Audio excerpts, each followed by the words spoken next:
आता ह्या ऊर्जा वेगवेगळ्या अन्न घटकापासून कशी भेटते त्याच्याविषयी आपण पाहत होतो. त्याच्यामध्ये काल प्रथिनाविषयी आपण पाहिलं. आज आपण पाहतोय कशाविषयी? स्निग्ध पदार्थाविषयी. प्रश्न सुद्धा आपल्याला आज विचारला की स्निग्ध पदार्थ कशापासून मिळतात. स्निग्ध पदार्थ जर सांगितला आपण तर आपण सांगू शकतो की स्निग्ध पदार्थ जे आहेत हे आपल्याला तेलबियापासून भेटतात, दुधापासून भेटतं. तेलबिया कोणकोणत्या आहे तर त्याच्यामधून तेल आपल्याला भेटतं. सरकी आहे, तीळ आहे, शेंगदाणा आहे, करडी आहे. I know you know. Okay. हां, तर स्निग्ध पदार्थ आपल्याला त्याच्यापासून भेटतात. मग हे स्निग्ध पदार्थ म्हणजे काय, त्याची व्याख्या काय आहे? जसं काल आपण प्रथिनं म्हणजे काय पाहिलं, बरोबर आहे की अमिनो आम्लामधील विशिष्ट बंधानं तयार झालेल्या महारेणूला, अमिनो आम्लाच्या महारेणूला काय म्हणलं होतं? प्रथिन म्हणलं होतं, बरोबर आहे. आता इथं स्निग्ध पदार्थ काय आहे तर मेद आम्ल, त्याच्यात अमिनो आम्ल होते, याच्यात कोणते आम्ल आहे? मेद आम्ल. हे मेद आम्ल आणि अल्कोहोलचे रेणू ह्या सगळ्या यांच्यामध्ये एक विशिष्ट रासायनिक बंध असतो. ते दोघं एकत्र येऊन कोण मेद आम्ल आणि अल्कोहोल, त्याच्यापासून काय तयार होतं? स्निग्ध पदार्थ. लक्षात राहील. एकदा सांगितलं काय तेच, 4 वेळा सांगितलं काय तेच, 1000 वेळा सांगितलं काय तेच. फक्त एकदा ते इथं सेव्ह करून घ्यायचं. ठीक आहे. तर आता आपण जेव्हा हे स्निग्ध पदार्थ खातो, जे तेलकट पदार्थ आपण खातो त्याचं पचन होतं तर तेव्हा त्याचं रूपांतर कशात होतं? सोपा विषय. ज्याचं ते बनलेलं असतं त्याच्यामध्ये त्याचं रूपांतर होतं. आता हा काय प्रकार झाला? जसं प्रथिनाचं पचन झालं, प्रथिनं तयार कशापासून होतात? अमिनो आम्लापासून. मग प्रथिनं पचल्यावर शरीराला काय भेटेल? अमिनो आम्ल. परत ते अमिनो आम्लापासून आपण काय तयार केलं? प्रथिनं तयार केले. तसंच आहे आपल्या शरीरामध्ये जाताना डायरेक्ट आपण शरीरामध्ये घेताना डायरेक्ट मेद आम्ल अल्कोहोल नाही घेऊ शकत. एखाद्याने घेतलं तर रस्त्यानं चालताना सरळ नाही चालू शकत. काल चालताना आम्ही जात होतो, मी 4 वाजेला जालन्याला चाललो होतो, तेव्हा पाहिलं की एक कार्यकर्ता जो मागचा लाईट बंद करतो, मग एक कार्यकर्ता जो होता तो कार्यकर्ता चालतात मध्येच गाडी त्याची अशी पट्ट्याच्या खाली जायची. चालतात अशी पट्ट्याच्या मध्ये गाडी यायची. चांगला गंधावाला होता, मस्त गाडी होती. त्याच्याकडे रेडर आणि MH16 म्हणजे तो तिकडचा होता जवळपास. मला वाटतं त्याच्या पुढचा तो पुण्याच्या जवळचा असेल MH16. म्हणजे थोडक्यात सांगायचं काय की तो रस्त्यानं चालता तो असा मध्ये यायला लागला. मी चालू सरळ ते असा मध्ये यायला लागला. मला येतो मध्ये यायला. कार्यक्रम व्हायच्या मागं दिसतो, बरोबर आहे. ते माहीत नाही पुढं काय झालं, पण ते असंच चाललं होतं त्याचं लहरीपानामध्ये. काहीतरी चंकी पंकी होता, तो पंकीतच होता काहीतरी, आहे की नाही. तर स्निग्ध पदार्थ आपल्याला पचले तर आपल्या शरीराला काय भेटतं? मेद आम्ल आणि अल्कोहोल. ऑलरेडी मेद आम्ल आणि अल्कोहोलपासून काय तयार झालेलं असतं? स्निग्ध पदार्थ तयार झाले असतात. तेलकट पदार्थ आपल्या शरीरात आपण खातो, खरं म्हणजे तेलकट पदार्थ हे शरीरासाठी चांगले पण जास्त जर झाले तर ते घातक आहे. बापू सेहत केली हानिकारक आहे. प्रमाणात पाहिजे. ती कुठली गोष्ट कशी पाहिजे? प्रमाणात. जिथं आती झाली तिथं माती होत असते. Where there is a limitless thing there is a some raw things or waste things are happen. त्या ठिकाणी चुकीच्या गोष्टी घडतात. मुद्द्याकडे यायचं. मग आपण या ठिकाणी काय केलं जातं? मग ही मेद आम्ल आपल्या शरीरात रूपांतर झाली, ही कुठं पोचली जातात? रक्तात शोषून घेतली जातात, शरीरात शोषून घेतली जातात आणि शरीरात सर्वत्र पोचली जातात. सर्वत्र, सर्वदा, सर्वस्था असू सगळ्या ठिकाणी पाठवतात ते. कुठं पाठवतात ते? सगळ्या ठिकाणी. कुठं पाठवतात ते? तर हिथून हितपर्यंत पायाच्या केसापासून डोक्याच्या केसापासून पायाच्या नखापर्यंत प्रत्येक ठिकाणी काय होतं पाहुण्या काय होतं? अन्नपदार्थ पोचतात, मेदाम्ल पोचतात आणि वेगवेगळ्या पेशी त्यापासून त्यांना आवश्यक असलेले पदार्थ तयार करतात. आपण वरती पाहिलं प्रथिनाचं पचन झाल्यावर शरीराला अमिनो आम्ल भेटले. प्रथिनाचं पचन झाल्यावर पचन अमिनो आम्ल शरीराला भेटले, बरोबर आहे, प्रथिनाचं झाल्यावर. मग तसंच इथं मेदाम्ल स्निग्ध पदार्थ पचले तर त्याचं रूपांतर होतं मेदाम्ल अल्कोहोलमध्ये. तर हे जे काही आपल्या शरीरामध्ये आल्यानंतर याच्यापासून उपयुक्त पदार्थ तयार केले जातात. मेदाम्लचा वापर कशासाठी करतात? एक प्रश्न येत असतो 1 मार्कासाठी की पेशीचं प्रद्रव्य पटल तयार करण्यासाठी टिंब नावाचे रेणू आवश्यक असतात. मग ते टिंब कोणते? तर फॉस्फोलिपिड त्याचं नाव आहे. हे कशासाठी वापरलं जातं? पेशीचं प्रद्रव्य पटल.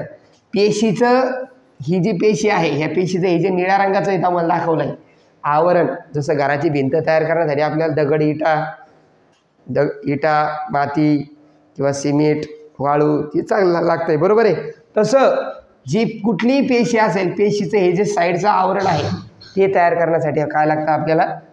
फॉस्फोलिपिड लागतं. हा रेणू लिपिड म्हणजे मेद पदार्थ, नावातच उत्तर आहे, कॉमन सेन्सची गोष्ट आहे. फॉस्फोलिपिड मेद पदार्थ लागतात. आणखी काय काय तयार करतात त्याच्यापासून? आणखी त्याच्यापासून वेगवेगळे हार्मोन म्हणजे संप्रेरक तयार केले जातात जे आपल्या शरीराला नियंत्रित करायचं काम करतात. वेगवेगळ्या ॲक्टिव्हिटीज त्या ठिकाणी आपल्या शरीरातल्या काय होतात? नियंत्रित होतात. त्याच्यामध्ये कोणकोणते हार्मोन येतात? प्रोजेस्टेरॉन, इस्ट्रोजन, टेस्टोस्टेरॉन, अल्डोस्टेरॉन ही संप्रेरक त्या ठिकाणी तयार केले जातात. किंवा चेतापेशीच्या अक्षतंतूभोवती असलेलं आवरण तयार करण्यासाठी मेदाम्लाचा वापर केला जातो. तुम्हाला चेतापेशी आठवते का? चेतापेशीमध्ये आपण त्या ठिकाणी अशा प्रकारचे कॅप्सूल त्याला असे जोडले होते एकमेकांना. तर हे तुमचं अक्षतंतू होतं. याच्यावरती एक आवरण असतं. याच्यावरती कोणतं आवरण असतं आपण ते दुसऱ्या रंगाने दाखवू. याच्यावरती हे जे आवरण असतं का हे तयार करण्यासाठी काय वापरतात? तर मेदाम्लाचा वापर करत असतात. 3 गोष्टी कळायला आपल्या या ठिकाणी. पहिली गोष्ट की स्निग्ध पदार्थ म्हणजे काय. दुसरी गोष्ट हे स्निग्ध पदार्थाचं पचन झालं की आपल्या शरीराला काय भेटतं? मेदाम्ल आणि अल्कोहोल.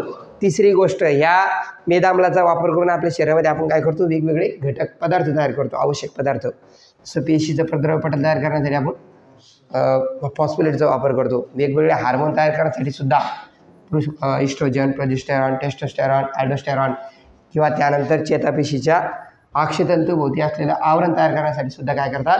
मेदाम्लाचा वापर तयार करतात. चौथी गोष्ट स्निग्ध पदार्थापासून आपल्या शरीराला किती ऊर्जा भेटते? यस, आपण पाहिलं होतं ज्यावेळी आपण उपवास धरत असतो आपल्या शरीरामध्ये कर्बोदके नसतात. अशा वेळी आपण काय करतो? स्निग्ध पदार्थापासून किंवा प्रथिनापासून ऊर्जा तयार करत असतो. प्रथिनापासून किती ऊर्जा भेटते? यस, 4 kcal म्हणजे 4 किलो कॅलरी भेटते. आणि स्निग्ध पदार्थापासून किती भेटते आपल्याला? 9. आणि ही जे शिल्लकचे स्निग्ध पदार्थ हे कुठे साठवले जातात? हे साठवले जातात आपल्या चरबीयुक्त संयुजीवतीमध्ये. आता चरबीयुक्त संयुजीवती कुठे आहे? आपल्या इथं ढेरीवर, बरोबर, किंवा पाठीवर, इथं मानेजवळ, इथं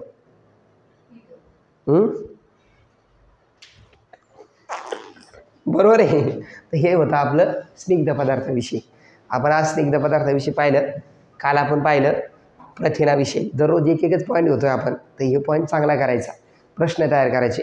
दोघाला कम्पॅरेटिव्हली स्टडी कसं करता येतं की प्रथिन म्हणजे काय आणि स्निग्ध पदार्थ म्हणजे काय. दोघाची व्याख्या दोघाचं पचन झाल्यानंतर त्याच्यापासून दुसरी गोष्ट प्रथिनापासून किती ऊर्जा भेटते, स्निग्ध पदार्थापासून किती ऊर्जा भेटते, कम्पॅरेटिव्हली लिहू शकतो तुम्ही. त्याच्यानंतर जे शिल्लकचे प्रथिनं असतात ते कुठं साठवून ठेवले जातात? ते काही आपल्या शरीरात साठवले जात नाही, ते उपयोगात घेतले जातात. त्याच्यापासून उपयुक्त पदार्थ तयार केले जातात. त्याच्यामध्ये हे जे स्निग्ध पदार्थ हे कुठं साठवले जातात? चरबीयुक्त संयुजीवतीमध्ये. याच्या आधी कर्बोदकाच्या बाबतीत पाहिलं आपण की कर्बोदक कुठं साठवले जातात. पहा की जे कर्बोदक आहे शिल्लकचं कर्बोदक ते कुठं साठवलं जातं? यकृत आणि स्नायूमध्ये ग्लायकोजनच्या रूपामध्ये साठवलं जातं. नंतर हे ग्लायकोजन जसं उपयोगी असेल त्या पद्धतीनं ते उपयोगात घेतलं जातं. आज एक सगळ्यात मोठा प्रॉब्लेम तयार झालेला आहे की लोकांना लठ्ठपणाचा प्रॉब्लेम व्हायला लागला किंवा त्यांचं लिव्हर आहे ना, लिव्हर जे आहे ते कसं व्हायला लागलं? फॅटी लिव्हर व्हायला लागलं. त्याचं कारण हे आपलं तेलकट पदार्थ खाणं, पहिलं तेलकट पदार्थ किंवा जास्तीचं गोड खाणं. जास्त जर साखर झाली तर ती साखर काय केली जात असते? यकृतामध्ये साठवून ठेवली जात असते. नंतर मग जसजसं त्याची गरज पडेल त्या पद्धतीने ते उपयोगात घेत असते, बरोबर आहे. परंतु फॅटी लिव्हर होऊन जातं. शिल्लकची साखर खाऊ नये.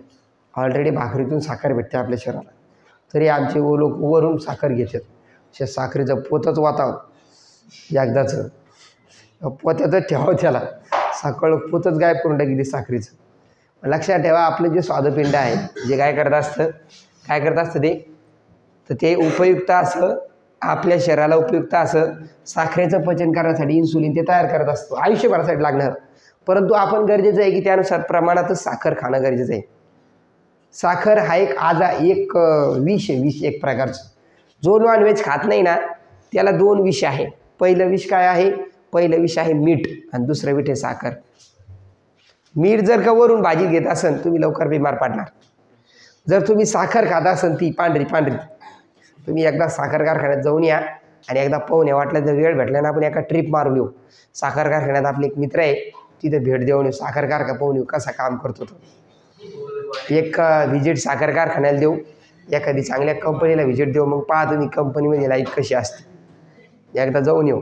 इथं आपले एक पाहुणे आहे तिथं याला विनोदराव इंजिनिअरिंगमध्ये, तिथं एक व्हिजिट देऊन येऊ आपण, शैक्षणिक व्हिजिट आहे की नाही, एज्युकेशनल ट्रिप देऊ आपण ती एकदा, आहे की नाही. तर म्हणजे जग दिसन तुम्हाला जरा